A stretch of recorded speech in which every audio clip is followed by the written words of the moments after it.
A double amputee is gunned down by a Houston police officer. Now the search for answers. Our Tiffany Craig has been digging into this story all day long and uncovered new information about the suspect and the officer. What'd you find out, Tiff?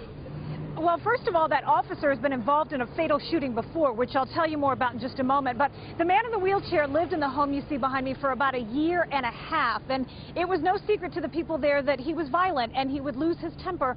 And they believe that played a part in what happened here early Saturday morning. A train accident took his arm and leg. A Houston police officer took his life.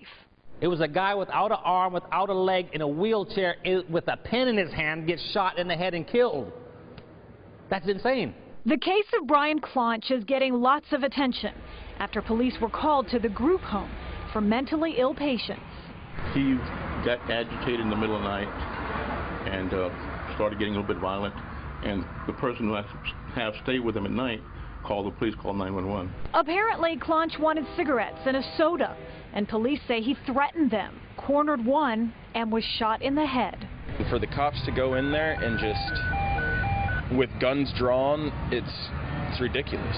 Houston's police chief, Charles McClellan, released a statement about what happened with 5-year officer Matthew Marin by saying, "It is my desire to have everyone reserve judgment until all the facts and evidence in this investigation have been gathered."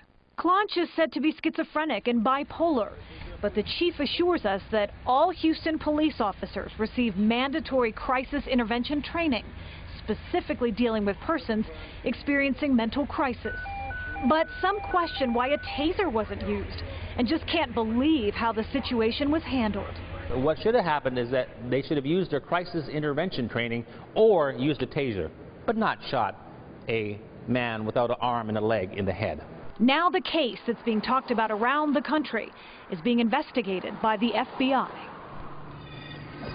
So Officer Marin is now on administrative duty for 3 days, which is standard in cases like this. But we're also told back in 2009, he shot and killed a man who was running around with a knife and had just stabbed his girlfriend and a neighbor. We are live in Southeast Houston. Tiffany Craig, KHOU 11 News.